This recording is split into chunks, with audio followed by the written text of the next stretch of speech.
is Art and Such, bringing you additional features segment to my Puss in Boots video, which is a separate tutorial you'll be wanting to check out.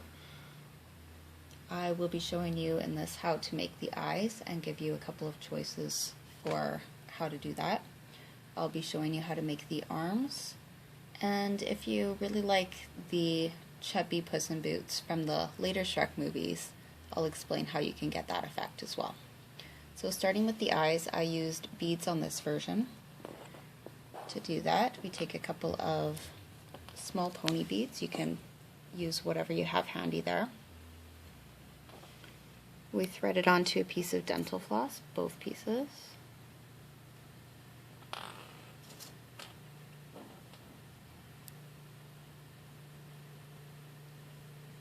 Throw on a band that matches your face color. I'm using a pale orange.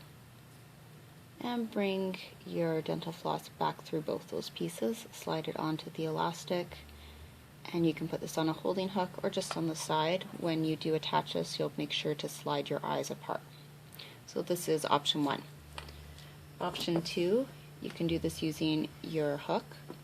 You put on your eye color and wrap it 3 or 4 times.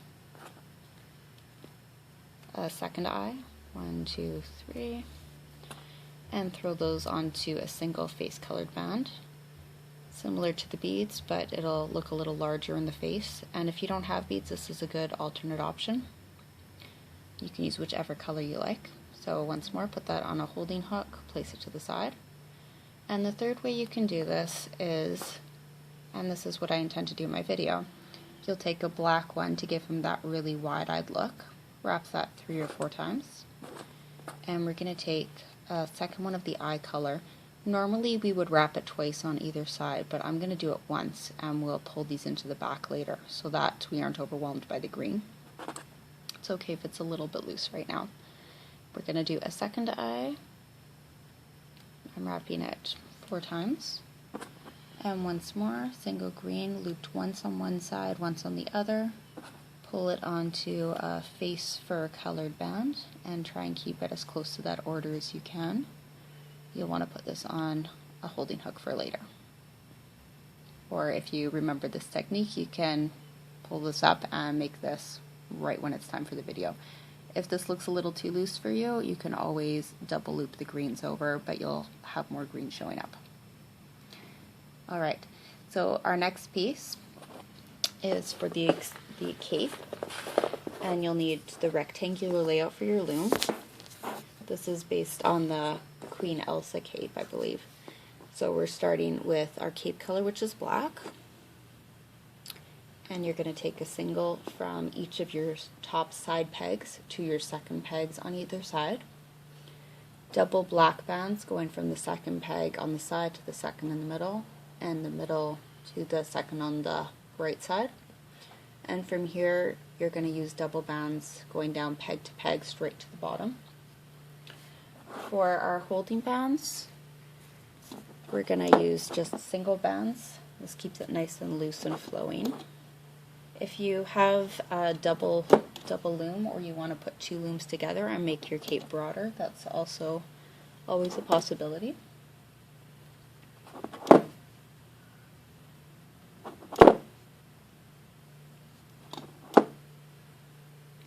And for our final 3 bands, what we're going to do is just cap them off with a single wrapped 3 or 4 times. You can make it tight if you like, or leave it a little loose.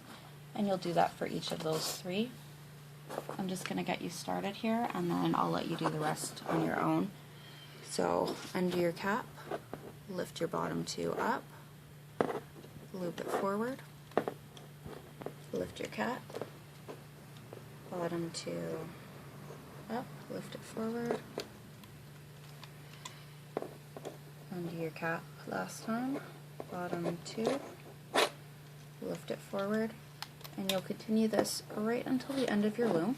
So just a basic triple single, keep looping up, go under your cap bands. When you get to the very top, you will be pulling this band, top 2, over from the second on the middle to the second on the right, and the other 2 to the side. This will help hold it together.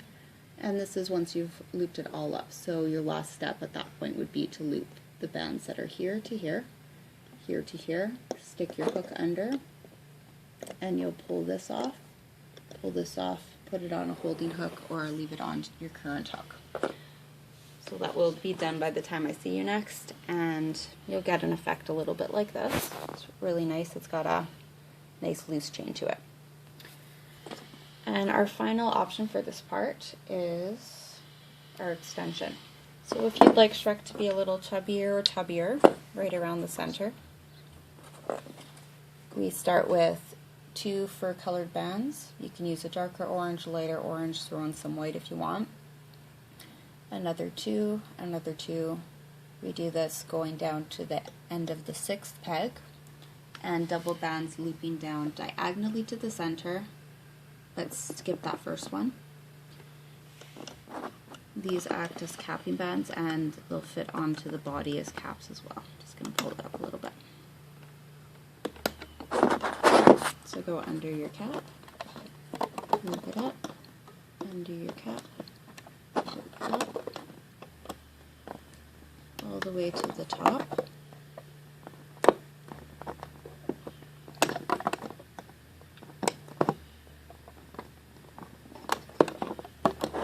Release your diagonal pieces.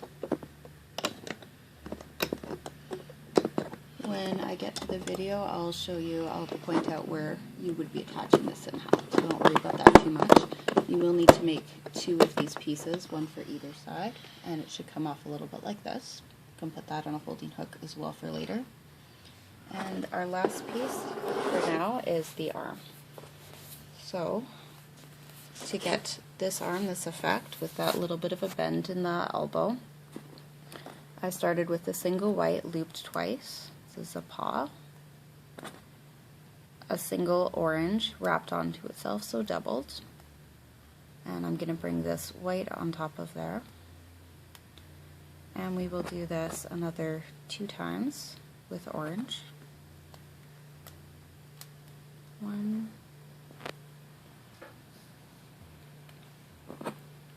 2. Doubling it over keeps it nice and tight there. This one's a little stuck. Right, there we go.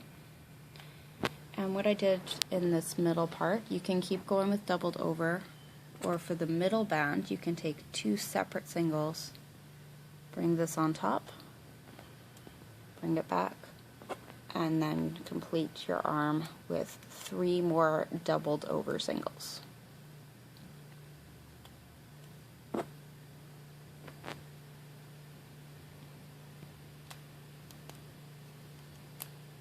I like to double it onto my finger first before putting it on the hook. 2 and 1 more.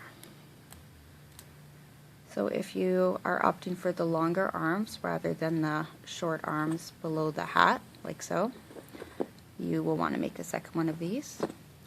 And I will see you back at the video.